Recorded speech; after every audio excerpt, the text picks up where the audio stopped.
राधे राधे। जय श्री कृष्णा। 17 मई को ज्येष्ठ अधिक मास की शुरुआत हो रही है।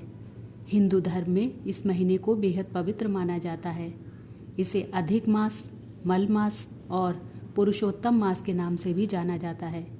मान्यता है कि इस महीने में भगवान विष्णु की पूजा, जप, तप और दान करने से कई गुना पुण्य मिलता है। कहा जाता है कि इस दौरान किए गए अच्छे कामों का फल जल्दी मिलता है और घर में सुख समृद्धि बनी रहती है।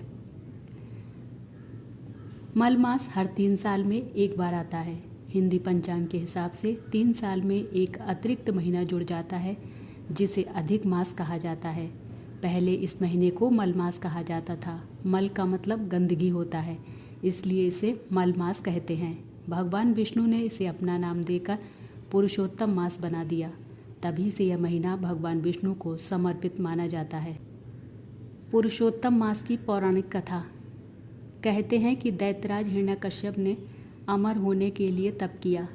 ब्रह्मा जी प्रकट होकर उससे वरदान मांगने को कहते हैं, तो वह कहता है कि आपके बनाए किसी भी प्राणी से मेरी मृत्यु ना हो, न मनुष्य से और न पशु से, न दैत्य से और न देवताओं से, न भीतर मरूं न बाहर मरूं, न दिन में न रात में, न आपके बनाए 12 माह में, न अस्त्र से मरूं और न शस्त्र से, न पृथ्वी पर न आकाश में, युद्ध में कोई भी मेरा सामना ना कर सके।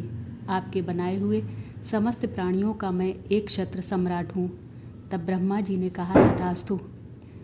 फिर जब हिरण्यकश्यप के अत्याचार बढ़ गए और उसने कहा कि विष्णु का कोई भक्त धरती पर नहीं रहना चाहिए, तब श्री हरि की माया से उसका पुत्र प्रहलाद ही भक्त हुआ और उसकी जान बचाने के लिए प्रभु ने सबसे पहले 12 माह को 13 माह में बदलकर अधिक मास बनाया। इसके बाद उन्होंने नरसिंह अवतार लेकर शाम के समय देहरी पर अपने नाखूनों से उसका वध कर दिया। इसके बाद चूंकि हर चंद्र मास के हर मास के लिए एक देवता निर्धारित है, परंतु इस अतिरिक्त मास का अधिपति बनने के लिए कोई भी देवता तैयार न हुआ। ऐसे में ऋषि मुनियों ने भगवान विष्णु से आग्रह किया कि वे ही इस मास का भार अपने ऊपर लें और इसे भी पवित्र बनाएं। तब भगवान विष्णु ने इस आग्रह को स्वीकार कर लिया और इस तरह यह मल मास के साथ पुरुषोत्तम मास भी बन गया। ऐसी भी मान्यता है कि स्वामी विहीन होने के कारण अधिक मास को मल मास कहने से उसकी बड़ी निंदा होने लगी। इस बात से दुखी होकर मल मास श्री हरि विष्णु के पास गया और उनको अपनी व्यथा कथा सुनाई। तब श्री हरि विष्णु उसे लेकर गोलोक पहुँचे। गोलोक में भगवान श्री कृष्ण ने मलमास की व्यथा जानकर उसे वरदान दिया, अब से मैं तुम्हारा स्वामी हूँ, इससे मेरे सभी दिव्य गुण तुम में समाविष्ट हो जाएंगे। मैं पुरुषोत्तम के नाम से विख्यात हूँ और मैं तुम्हें अपना यही नाम दे रहा हूँ। आज से तुम मलमास के बजाय पुरुषोत्तम मास के नाम से जाने जाओगे।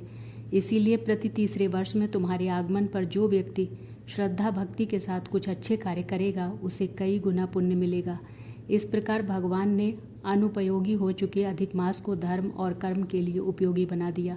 अतः इस दुर्लभ पुरुषोत्तम मास में स्नान, पूजन, अनुष्ठान एवं दान करने वाले को कई पुण्य फल की प्राप्ति होगी।